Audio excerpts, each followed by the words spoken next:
ഇന്ന് റമദാൻ 17. ലോകമെമ്പാടുമുള്ള മുസ്ലിം ജനത ബദർ അനുസ്മരിക്കുകയാണ്.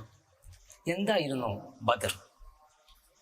സ്വന്തം സമ്പത്ത് കൊള്ളയടിച്ച ഒരു കൊള്ള സംഘത്തെ എതിർക്കുക മാത്രമായിരുന്നു ബദർ പട യഥാർത്ഥത്തിൽ ലക്ഷ്യം വെച്ചത്. പക്ഷേ അതൊരു യുദ്ധത്തിൽ ചെന്ന് പരിണമിക്കുകയായിരുന്നു. 100 കുതിരകളും 170 ഒട്ടകങ്ങളും 1000-ഓളം വരുന്ന യോദ്ധാക്കളുമുള്ള ഒരു മഹാസൈന്യത്തോട് കേവലം 313 ആൾബലമുള്ള 2 കുതിരകളും 70 ഒട്ടകങ്ങളുമുള്ള ഒരു ചെറു സൈന്യം ബദറിൽ ഏറ്റുമുട്ടുകയായിരുന്നു.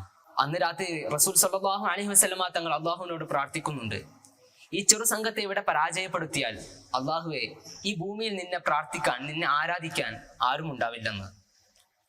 ബദറിൽ അള്ളാഹുവിന്റെ സഹായം ഇറങ്ങുകയാണ് ചെയ്തത്. ഖുർആൻ തന്നെ വ്യക്തമാക്കുന്നുണ്ട്, വലഖദ് നസറകുമുല്ലാഹു ബിബദരിൻ, ബദറിൽ അള്ളാഹുവിന്റെ വ്യക്തമായ സഹായം ഇറങ്ങി എന്നത്.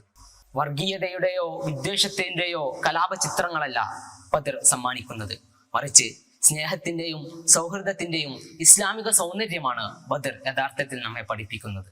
തങ്ങൾക്ക് കഴിക്കാനൊന്നുമില്ലാഞ്ഞിട്ട് പോലും തടവിലാക്കപ്പെട്ടവർക്ക് ഉന്നതമായ ആതിഥ്യമരുളിയ സ്നേഹത്തിന്റെ സുന്ദര പാഠങ്ങളും, പണമില്ലാത്തവർക്ക് മോചനദ്രവ്യമായി മദീനയിലെ 10 പേരെയെങ്കിലും അക്ഷരാഭ്യാസം പഠിപ്പിച്ചാൽ മതിയെന്ന വിദ്യാഭ്യാസത്തിന്റെ മഹത്വത്തെ ഉയർത്തിക്കാട്ടുന്ന സുന്ദര പാഠങ്ങളുമാണ് ബദർ ലോകത്തിന് സമ്മാനിക്കുന്നത്.